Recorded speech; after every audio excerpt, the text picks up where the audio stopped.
Greetings everyone. So in this video I want to discuss something that an apologist said, a Catholic apologist, during an interview that he was doing. Now I'm sure most of you probably know what Catholic apologists are. For those who don't, they're basically Catholics who are very clued up about the Catholic faith. They're able to defend the Catholic faith and also answer any questions maybe from fellow Catholics about it, because they know the scriptures very well, they know the church teaching very well on every subject, and so they're basically there kind of to help. If anyone's struggling with a particular thing, they can help you out.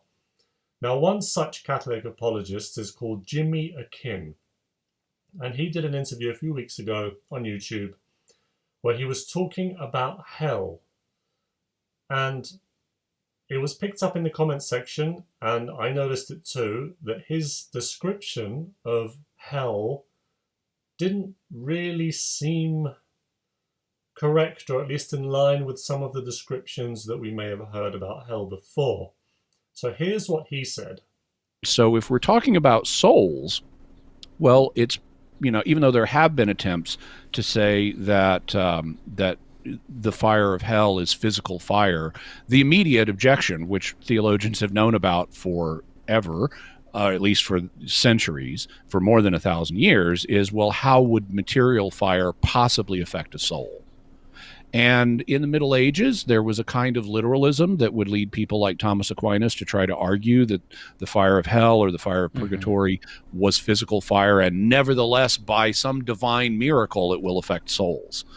But that's not the only way to take this. And these days, the magisterium has been favoring the view that, okay, so it's not literal fire.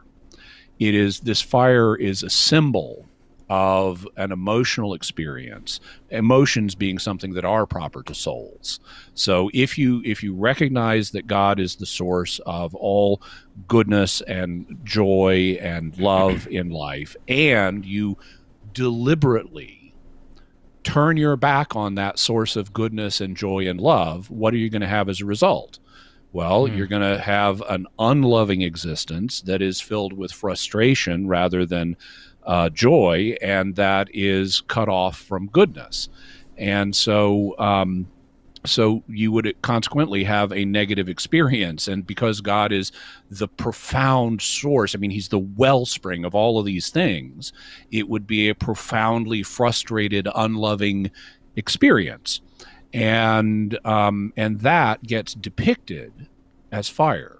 Okay, so he said the fire is basically a symbol of an emotional experience. Now, it's an interesting theory, except that the problem is those who have claimed to have experienced hell, in so much as they've at least been taken to see hell, didn't really describe it as an emotional thing. They said what they saw and were terrified by it.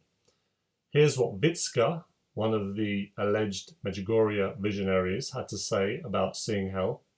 "We saw many people in hell. Many are there already, and many more will go there when they die.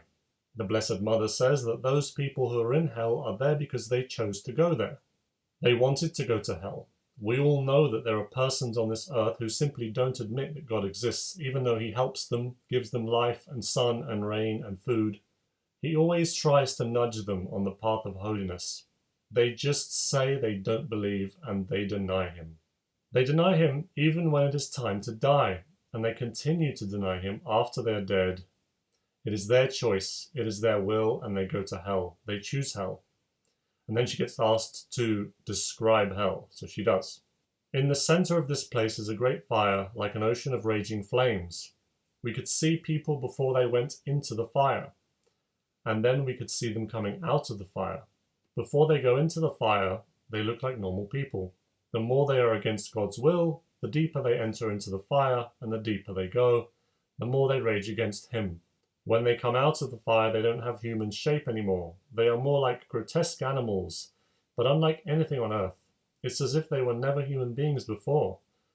They were horrible, ugly, angry, and each was different. No two looked alike. When they came out, they were raging and smashing everything around and hissing and dashing and screeching.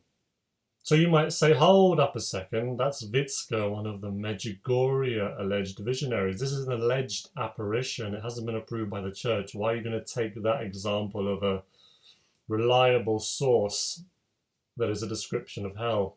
Well, I can give you another one. Fatima, an approved apparition by the church. Here is Lucia's description in her memoirs of what hell looked like, and it's very similar. Mary opened her hands once more, as she had done the 2 previous months. The rays of light appeared to penetrate the earth, and we saw, as it were, a vast sea of fire. Plunged in this fire, we saw the demons and the souls of the damned. The latter were like transparent burning embers, all blackened or burnished bronze, having human forms.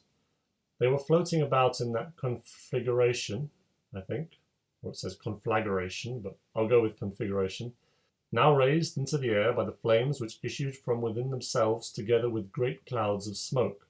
Now they fell back on every side like sparks in huge fires, without weight or equilibrium, amid shrieks and groans of pain and despair, which horrified us and made us tremble with fright.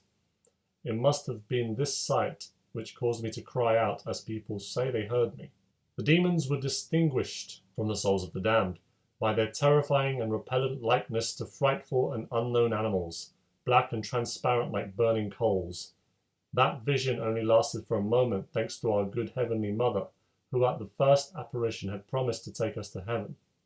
Without that, I think we would have died of terror and fear. So as we can see, even Lucia of Fatima describes hell very physically. It's something she clearly saw, and she also saw a sea of fire or a lake of fire. And those two things don't really go together with what the apologist Jimmy Akin says in terms of it just being a symbol. The fire isn't actually there, it's just a symbol. So I'm not saying Jimmy Akin is a bad Catholic apologist, I'm just saying on this one issue it's rather odd. His description of hell, that he hasn't seen, by the way, he doesn't claim to have been shown hell, is very different to descriptions of people who have, or who have claimed at least to have been shown hell, to have seen hell.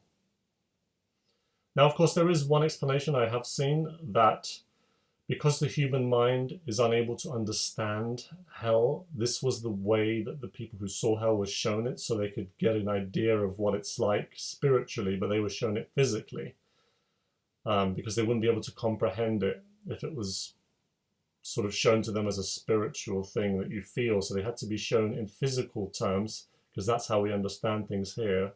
We see things physically. They had to be shown in that way to understand what it feels like spiritually. But I don't know. I mean, I think if that was the case, maybe it would have been explained to them. Maybe they'd have been told this is more like a kind of a way that you're seeing it, but this isn't exactly how it looks. It pretty much seemed like they were taken there, both Vitska, if she was taken there, and Lucia, and actually shown this place that exists for real, where there is an actual fire. So, who knows? It's just something to ponder, I think. It certainly seems like Jimmy Akin's description of hell isn't in line, at least with, let's say, with Lucia's, if you don't want to take Vitska's as a reliable source. So there we are. I hope you enjoyed the video. Thanks very much for watching.